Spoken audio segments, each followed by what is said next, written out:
everyone, Greta here. Let's talk about the transition from a teddy bear or the tripod preparation pose all the way into a tuck tripod.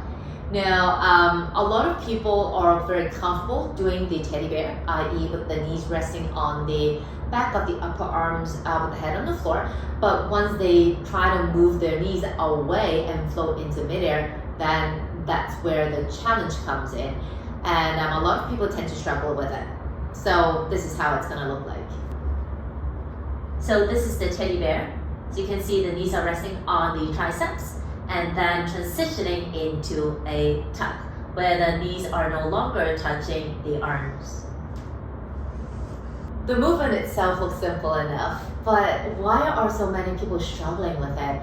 And that's because for this transition, we need to move the pelvis, which a lot of people are not really comfortable moving it, or they're not familiar to move it when they're upside down. So let's check out how to make this work. Let's lie down on our back with the feet on the floor and let's explore some pelvic tilts. Arms can be rested beside the body in a comfortable shape, and I'll be having my arms a bit out to the side so you can see the pelvis a little bit more clear.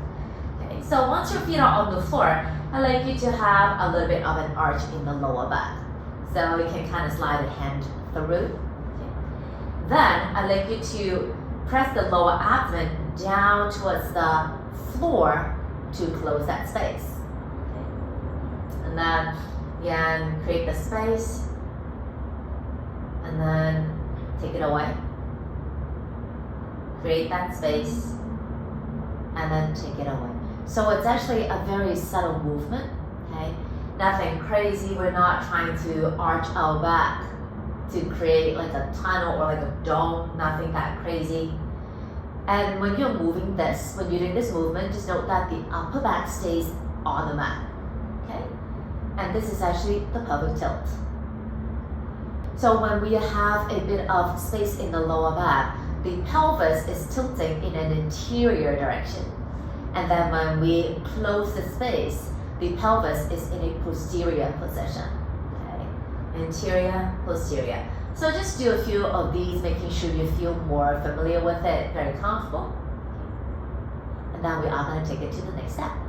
Doing this lying down is relatively easy because you have the floor right underneath you, blocking you from moving the upper back as well. So now we are going to do it in a tabletop shape.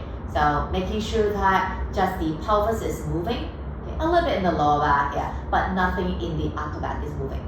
So let's come to tabletop with the spine relatively flat, keeping the upper back still. Let's try to bring the back pockets towards the sky, and then the back pockets towards the knees. Back pockets to the sky, and then to the knees. And try to do a few of these on your own. Just bear in mind that you are moving the pelvis a little bit in the lower back region, nothing in the upper back, but then you don't have to lock the upper back or lock the neck at all. Okay. This might require a little bit more practice. You might feel unsure whether or not you're doing it right, so I'll suggest you to film yourself, okay, just to have a more objective angle. And then when you feel more comfortable with it, then you're all set to go. Now let's take this movement and incorporate it into the actual transition. For this transition, because we are all upside down, it requires a little bit of lower abs engagement. And also, when we are starting in the teddy bear, if it's okay for you, try to bring your knees as close to the armpits as you can, so the transition will be a little bit less effort. Knees as close to the armpits as you can.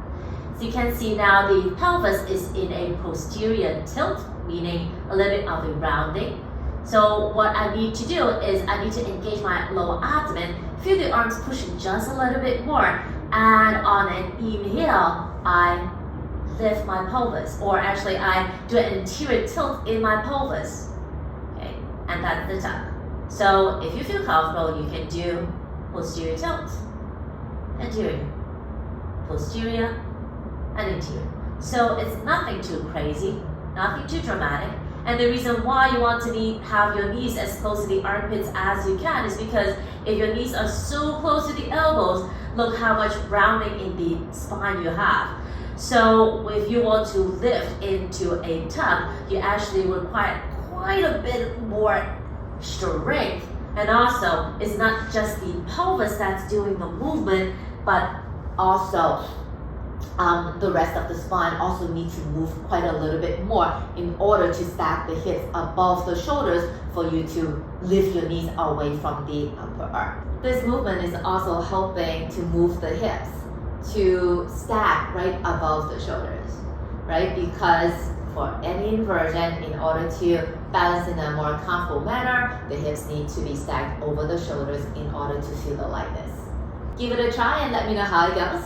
Like the video and share it. And of course, if you have not subscribed to my channel already, please subscribe it. I'll see you again soon. Take it easy.